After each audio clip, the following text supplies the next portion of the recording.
The world watched in stunned silence as the Travelist Climate Summit commenced in London. Without its most iconic figure, the seat reserved for Prince Harry, Duke of Sussex, and founder of the Travelist Initiative, remained conspicuously unoccupied. His nameplate gleamed under the spotlight, stark against the darkness behind it. No speech, no spokesperson, no hastily recorded video address, just nothing. The atmosphere shifted. Whispers rippled across the hall. Delegates checked their programs again. Bewildered, journalists glanced at one another in disbelief. The organizers had left the chair there, either out of hope or refusal to acknowledge the gravity of his absence. This wasn't a simple cancellation. Harry had been deeply embedded in every facet of the event, reviewing panel topics, arranging guest speakers, even recording promo interviews weeks in advance. His face had been plastered across billboards in London and social media alike, declaring this summit as his next chapter, a chance to prove he could lead a global mission independent of his royal heritage. His absence wasn't just unexplained, it was seismic. As Harry vanished from the world stage, his brother stepped forward, more polished, more poised than ever before. Just days prior, Prince William had delivered a widely praised address at the Earthfront Alliance Forum in Geneva, positioning himself as the environmental steward of the future monarchy. His words were stirring, his presence commanding. The contrast was undeniable. As William basked in acclaim, Harry's silence created a vacuum. Was it a coincidence or a strategic reshuffling of the monarchy's public face? The press didn't dare speculate too loudly. Not yet, but whispers began to grow. Had the royal institution, perhaps quietly and coldly, chosen which son to elevate and which to let go? The palace issued a single, icy statement: no comment. That absence of reassurance only fueled suspicion. For a family so adept at manipulating optics, their decision to say nothing felt deliberate, calculated. In a world addicted to noise, the silence was deafening. Normally, the sudden disappearance of a global figure like Prince Harry would ignite a media wildfire. Paparazzi would stake out every hospital, retreat, and private airport. Talk shows would launch emergency specials. Tabloids would run speculative headlines with near manic frequency. But instead, there was stillness. None of the usual players said a word. Royal correspondents, who built their careers off Harry's every misstep, went radio silent. News outlets issued brief, recycled updates, but no new information. It was as if a quiet directive had swept across the press. People began to wonder, had the story been killed? And if so, who had the power to kill it? When truth is absent, speculation becomes the dominant currency. Internet sleuths took to Reddit, TikTok, and Twitter, piecing together digital breadcrumbs. Theories mushroomed across platforms. Mental health retreat. Given Harry's candor about trauma and therapy, this was the most compassionate theory. Perhaps he'd chosen to step away for healing. Substance relapse. A darker version of the first. Was Harry overwhelmed? Had he fallen into addiction? Some pointed to his increasingly erratic appearances in recent months. Marriage collapse. There had been whispers of tension with Meghan. No couple that curated their image so meticulously simply disappears, unless that image was a mask. Security threat. A more ominous theory: Harry had been targeted. A credible threat: intelligence agencies involved, emergency lockdown. This was why Meghan too had vanished. Suicidal crisis. The bleakest theory, one that few dared voice aloud. Was his silence the ultimate scream? None of these theories could be confirmed, but they thrived in the dark. The Duchess of Sussex had never been known for quietude. In the past, she had responded to even minor controversies with carefully timed media interventions. Interviews, op-eds, coordinated leaks. But now, nothing. Her personal blog remained untouched.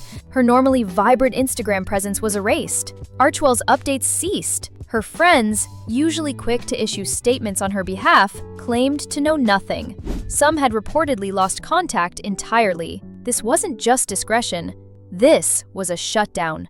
Was Meghan protecting her family from something darker? Was she the orchestrator of Harry's disappearance, or a co-victim of something neither had foreseen? Harry's post-royal persona had been carefully sculpted. The warrior of mental health, the refugee from royal rigidity, the advocate, the storyteller. But behind that public facade, insiders suggest something more fragile.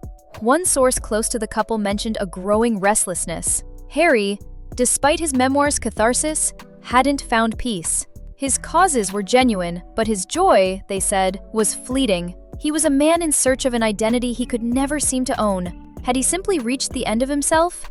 Publicly, Buckingham Palace remained impassive, but inside, insiders whispered of a flurry of hushed meetings, intelligence briefings, and encrypted calls to foreign embassies. Some believe the royal family knew exactly where Harry was, but had no intention of telling the world. Others said the palace viewed his disappearance as a quiet solution to a long-standing problem. What better way to tighten the family narrative than to let the rogue prince fade away? And William? Well, William was thriving. The heir looked every bit the future king. Was this all part of a longer game? Something strange was unfolding behind the high hedges of the Sussex residence in Montecito. Neighbors reported blacked-out SUVs at all hours. Delivery services were halted. Security guards, usually chatty with locals, refused eye contact. One former staffer hinted at a mass resignation. Another claimed Meghan hadn't left the estate in weeks. A landscaper posted anonymously that the children's play area had been dismantled entirely. Whatever was happening inside those walls, it wasn't normal. It wasn't safe. Archwell was built on visibility. It relied on Harry's authenticity, his voice, his face, his trauma. Without him, the foundation trembled. Investors grew nervous. Staff sent resignation letters. Meetings were canceled. Partners stopped returning calls. Even Travelist, the summit that had been his brainchild, now moved forward awkwardly, distancing itself from his image in real time. Without Harry, the brand wasn't wounded. It was hollow. This disappearance wasn't just a crisis. It was a fault line. Charles remained aloof, issuing no public concern. William rose higher, untouched by scandal. Meghan's absence made her either complicit or devastated.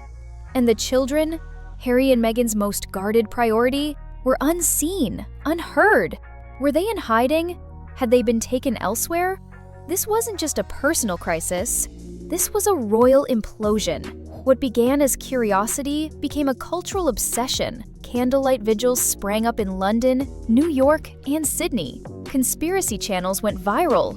Documentaries rushed to capitalize on the vacuum. Artists created murals. Psychics offered readings. #FindHarry trended alongside world crises. Everyone wanted answers, but nobody had them. A leaked report suggested Harry had canceled his therapy sessions months ago. Another claimed his passport had been flagged by U.S. authorities for special security designation. A private investigator working on behalf of a major media outlet reported that Harry had gone dark weeks before the summit. No cell signal, no credit card activity, no confirmed sightings. This wasn't a kidnapping. This was preparation, which led to the most disturbing conclusion. Prince Harry wanted to disappear. And if he never returns? If the man the world watched grow from rebellious teen to royal outcast simply vanishes? What becomes of the story? What becomes of the myth? Perhaps this was his final act, a rejection of all narratives, even the ones he authored. Could he escape the public eye forever? With enough money, connections, and silence? Yes, he could. This moment, his disappearance, is no longer a mystery alone. It is a transformation, a line in the sand, for Harry, for the monarchy, for the idea of truth in the digital age. Did he collapse under the weight of expectation? Or did he shed it by choice? What we are witnessing is not the end of a scandal. It's the genesis of a legend. And so, the world waits. A statement, a sighting, a sign.